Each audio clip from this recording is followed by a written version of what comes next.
Leadership in the context of business has been interpreted in relation to leadership in the war environment. Now, that may have been true, and some great thinkers, management gurus have talked about it. I'm not here to contradict that. All that I'm saying is this concept of relating it to warfare has perhaps outlived its utility. To me, leadership today is a lot more intricate. It's a lot more complex than we kind of give it credit for.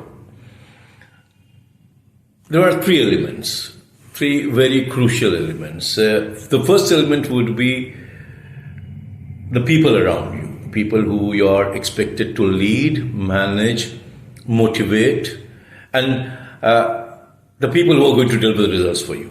So that's element A. And then the environment, because we don't operate, at least not anymore, operate in an environment which is predictable in any manner. The best forecast you could make is for perhaps for the next 6 months. And if you're very lucky, very, very lucky, maybe a year. Most likely about a quarter is what you're looking at.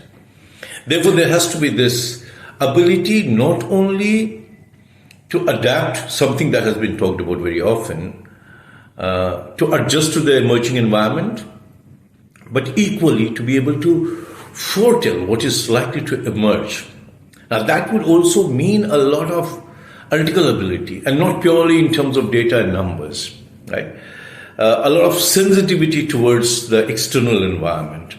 And pestle we keep talking about, but it's not just the pestle anymore.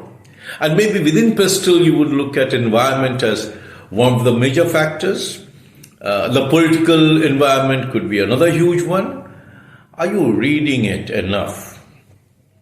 And I'm not just talking about reading the headlines and saying, Joe Biden says this, right? It's not just about that anymore. The ability to foretell what's likely to emerge in the environment is becoming increasingly crucial. And you could use a lot of data to arrive at some kind of understanding. And these two elements have been talked about in the past. It's not as if I'm talking about something new. Neither am I talking about something new when I talk about the third element, the you in the equation. The person who is leading, the person who is managing, the person who is motivating, right? And while we do talk about, in a fleeting manner, about your stress levels and how you manage them and how you deal with issues, etc., I don't think much work has been done with regard to integrating the three elements. How does one relate to another?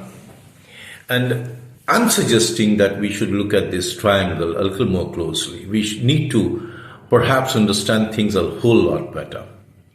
We need to know that when I am the one who is leading or driving or managing, I need to be in a state which is a state of equilibrium, let's call it, where I'm balanced, I'm comfortable, I know that I'm not making decisions under any kind of pressure or duress.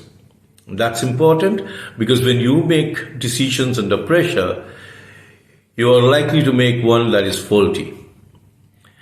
What we try and do, and what I have been working upon, and thankfully a model has emerged, where we are talking about integrating these three elements.